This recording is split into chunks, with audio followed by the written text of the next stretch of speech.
అందరికీ నమస్తే అండి. పార్వతీ జయజమ్మ ఛానల్కు స్వాగతం. కొబ్బరిని ఈజీగా షెల్ నుంచి ఎలా తీసుకోవాలో చెప్తానండి. ఇది కూడా మాకు తెలియదా అనుకోకండి. ఈరోజే నా ఫ్రెండ్ కొబ్బరి తీసుకోవడానికి చాలా అవస్థపడి ఈ షెల్ చేతిలో గుచ్చుకోవడం చూసిన తర్వాత ఈ వీడియో పెట్టాలనిపించింది. కొబ్బరి ఎన్నో రకాలుగా తీస్తూ ఉంటారు. ఈ పద్ధతి కూడా ఒక్కసారి చూడండి. ఎంతో ఈజీగా తీసుకోవచ్చు అండి. ఇలా కూడా అవసరం ఉంటుంది అనిపించింది. ఈ కొబ్బరి చిప్పలు ఒక అరగంట డీప్ ఫ్రీజ్లోనే పెట్టేయండి. లేదా ఫ్రిడ్జ్లో ఉన్నట్లయితే 1-2 రోజులు అలాగా ఫ్రిడ్జ్లో పెట్టేస్తాం కదా, అవైనా సరే తీసుకోండి.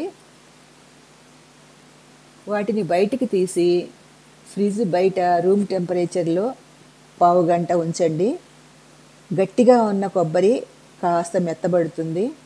ఆ సమయంలో కొబ్బరి చిప్ప నుండి ఒక సైడ్కి కొద్దిగా ఖాళీ చేసి ఒక చిన్న పీస్ తీసేయండి. తరువాత చాక్తో ఈజీగా, చాలా ఈజీగా ఈ కొబ్బరిని తీసేయొచ్చండి. చూసారా, ఈ చిన్న పీస్కి ఉన్న బ్రౌన్ పార్ట్ కూడా రాలేదు. ఆ కొబ్బరి పెంకులకే అంటుకుపోయింది. ఏ మాత్రం ఇబ్బంది పడకుండా ఈ అంచు నుంచి చాక్తో కాస్త లూజ్ చేస్తే చాలు, పూర్తిగా వచ్చేస్తుంది.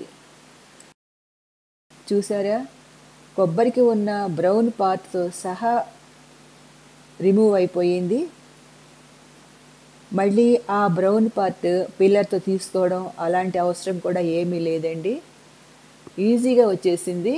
ఇప్పుడు మనం ఈ కొబ్బరిని ఎలా కావాలంటే అలా ఉపయోగించుకోవచ్చు. వీడియో చూసినందుకు ధన్యవాదాలు. సర్వే జనా సుఖినో భవంతు. మీకు ఈ వీడియో నచ్చినట్లయితే లైక్ చేసి కామెంట్ పెట్టండి.